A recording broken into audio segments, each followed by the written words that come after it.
ರಾಷ್ಟ್ರಧ್ವನಿ ನ್ಯೂಸ್ಗೆ ಸ್ವಾಗತ. ಮಂಚೇಗೌಡ ಅರಕಲಗೂಡು. ದಕ್ಷಿಣ ಕಾಶಿ ರಾಮನಾಥಪುರದಲ್ಲಿ ಭಕ್ತರಿಗೆ ನರಕ ದರ್ಶನ, ಕೊಳಿತು ನಾರುತ್ತಿದೆ ದೇವಸ್ಥಾನದ ದಾರಿಯ ಚರಂಡಿ.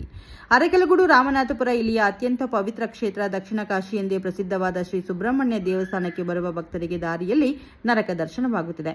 ದೇವಸ್ಥಾನಕ್ಕೆ ತೆರಳುವ ಮುಖ್ಯ ರಸ್ತೆಯ ಪಕ್ಕದಲ್ಲಿರುವ ಚರಂಡಿ ಸಂಪೂರ್ಣವಾಗಿ ಕೊಳೆತು ಕಪ್ಪು ಬಣ್ಣದ ಕೊಳಚೆ ನೀರು ನಿಂತು ಹೋಗಿದೆ. ಈ ನೀರು ಹರಿಯುವುದು ನಿಂತು ತಿಂಗಳುಗಟ್ಟಲೆ ಆಗಿದೆ. ಚರಂಡಿ ತುಂಬೆಲ್ಲ ಎಳನೀರು ಚಿಪ್ಪುಗಳು, ಪ್ಲಾಸ್ಟಿಕ್ ತಟ್ಟೆಗಳು, ಕವರ್ಗಳು, ನೀರಿನ ಹರಿವೆ ನಿಂತು ಹೋಗಿದೆ. ಚರಂಡಿಯ ದಂಡೆಯ ಮೇಲೆ ಕಸದ ರಾಶಿಯನ್ನ ಸುರಿಯಲಾಗಿದೆ. ತ್ಯಾಜ್ಯ ಕೊಳೆತ ವಿಪರೀತ ದುರ್ವಾಸನೆ ಬೀರುತ್ತಿದ್ದು ಸೊಳ್ಳೆಗಳ ಹಾವಳಿ ಹೆಚ್ಚಾಗಿದೆ. ನಿತ್ಯ ಸಾವಿರಾರು ಭಕ್ತರು ಇದೇ ದಾರಿಯಲ್ಲಿ ದೇವಸ್ಥಾನಕ್ಕೆ ಹೋಗಬೇಕಾಗಿದೆ. ಮೂಗು ಮುಚ್ಚಿಕೊಂಡು ಹೋಗುವಂತಾಗಿದೆ. ಪವಿತ್ರ ಕ್ಷೇತ್ರದ ಸ್ವಚ್ಛತೆಯ ಬಗ್ಗೆ ಗ್ರಾಮ ಪಂಚಾಯಿತಿ ದೇವಸ್ಥಾನ ಸಮಿತಿಗೆ ಕಿಂಚಿತ್ತೂ ಕಾಳಜಿ ಇಲ್ಲವೇ ಎಂದು ಭಕ್ತರು ಆಕ್ರೋಶ ವ್ಯಕ್ತಪಡಿಸಿದ್ದಾರೆ. ಇದರಿಂದ ಸಾಂಕ್ರಾಮಿಕ ರೋಗಗಳು ಹರಡುವ ಮುನ್ನ ಸಂಬಂಧಪಟ್ಟ ಅಧಿಕಾರಿಗಳು ಎಚ್ಚೆತ್ತುಕೊಂಡು ತಕ್ಷಣವೇ ಚರಂಡಿ ಸ್ವಚ್ಛಗೊಳಿಸಿ ಶಾಶ್ವತ ಪರಿಹಾರ ಕಲ್ಪಿಸಬೇಕೆಂದು ಸಾರ್ವಜನಿಕರು ಒತ್ತಾಯಿಸಿದ್ದಾರೆ. ಮಂಜೇಗೌಡ ಅರಕಲಗೂಡು. ನಿವೃತ್ತ ಪ್ರಾಂಶುಪಾಲರು ತಿರುಮಲಾಚಾರ್ಯ ಸರ್ ಅವರು. ಮಂಜೇಗೌಡ ಅರಕಲಗೂಡು. ವರದಿ ಮಂಜು ಗಂಗೂರು. ಕ್ಷಣ ಮಾಹಿತಿಗಾಗಿ ವೀಕ್ಷಿಸಿ ರಾಷ್ಟ್ರಧ್ವನಿ ನ್ಯೂಸ್ ಕನ್ನಡ. ಇಂತಹ ಸ್ಥಳದಲ್ಲೂ ಕೂಡ ಮೊದಲನೇದಾಗಿ ನಲ್ಲಿ ಅಗೆಯುವಾಗ ರೋಡೆಲ್ಲ ಕೆಡಿಸ್ಬಿಟ್ಟು ಹೋಗ್ತೀರಿ, ರೋಡ್ ಅಗಿಬೇಡಿ ಅಂತ ಹೇಳಿದ್ರೆ ಇಲ್ಲ ಸರಿ ಮಾಡ್ತೀವಿ ಅಂತ ಹೋದರು. 2-3 ವರ್ಷ ಕಳೆದ್ರೂ ಕೂಡ ಹಳ್ಳ ತಿಂಡಿಗಳೇ ಬರೀ ನೀರು ನಿಂತಿರುತ್ತೆ. ನಮ್ಮ ವಯಸ್ಸಾದವ್ರಿಗೆಲ್ಲ ತಿರುಗಾಡೋಕ್ಕಂತೂ ತುಂಬಾ ಕಷ್ಟ. ನಾವು ರಾತ್ರಿ ಹೊತ್ತು ದೇವಸ್ಥಾನಕ್ಕೆಲ್ಲ ಹೋಗ್ತೀವಿ ಮಾಡ್ತೀವಿ. ಇದಲ್ಲದೇನೆ ಪಕ್ಕದಲ್ಲಿ ಇಲ್ಲಿ ಮೇನ್ ರೋಡ್ ಪಕ್ಕದಲ್ಲಿ ಮೇನ್ ರೋಡ್ನವ್ರು ಬೇರೆ ಅವ್ರು ಚರಂಡಿ ಮಾಡಿಬಿಟ್ರು. ಮತ್ತು ಮೂಲತಃ ಇದು ಚರಂಡಿ ನಮ್ಮ ಪಂಚಾಯತಿಯವರು ಏನಾದರೂ ರಿಪೇರಿನೇ ಮಾಡ್ಸಲ್ಲ ವರ್ಷಗಟ್ಟಲೆ ಆದರೂ.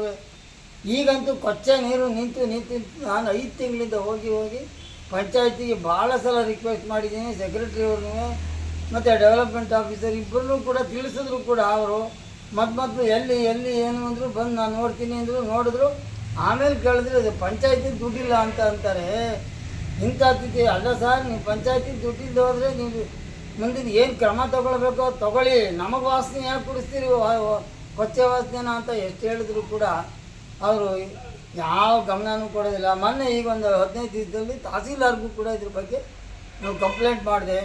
ಅವರು ತಡೀರಿ ನಾನು ಮಾಡಿಸ್ಕೊಡ್ತೀನಿ, ಯಾವ ಜಾಗ ಏನು ಅಂತಂದ್ರು. ದೇವಸ್ಥಾನದ ಎದುರುಗಡೆ ಬೀದಿನೇನೆ ಇಲ್ಲಿ ಬಂದು ತಗೊಂಡ್ರೆ ಕಾರ್ನಲ್ಲಿ ಬಿದ್ದರೂ ಬೀಳ್ಬೋದು, ಅದು ಯಾವ ತಡೆಯೂ ಇಲ್ಲ, ಏನಿಲ್ಲ.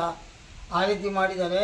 ಕೊನೆಗೆ ನಾನು ಪ್ರೆಸ್ ರಿಪೋರ್ಟ್ನವ್ರ ಹತ್ರಕ್ಕೆ ಹೋಗಿ ಅವ್ರಿಗೆ ಹೇಳಿ ಪೇಪರ್ನಲ್ಲಿ ಹಾಕಿಸಿ ಫಿಗರೆಲ್ಲ ಹಾಕಿ ಅಂತ ರಿಕ್ವೆಸ್ಟ್ ಮಾಡೋ ಹೊತ್ತಿಗೆ ಅವ್ರಿಗೆ ಫೋನ್ ಮಾಡಿ ಲೋಕಲ್ನವರು ಬೇಡ ಅಂತ ಹೇಳ್ಕೊಂಡು ಮತ್ತು ಅವ್ರಿಗೆ ಫೋನ್ ಮಾಡಿ ಹೇಳೋ ಹೊತ್ತಿಗೆ JCB ಇದನ್ನು ಕಟ್ಟಾಚಾರದ್ದು ಒಂದು ಸ್ವಲ್ಪ ದೂರ ಮಣ್ಣು ತೆಗೆಸಿ ಒಂಚೂರು ಇದು ಮಾಡಿದ್ರೆ ಅದಕ್ಕೆ ಅದು ಕ್ಲಿಯರ್ ಆಗ್ತಾಯಿಲ್ಲ.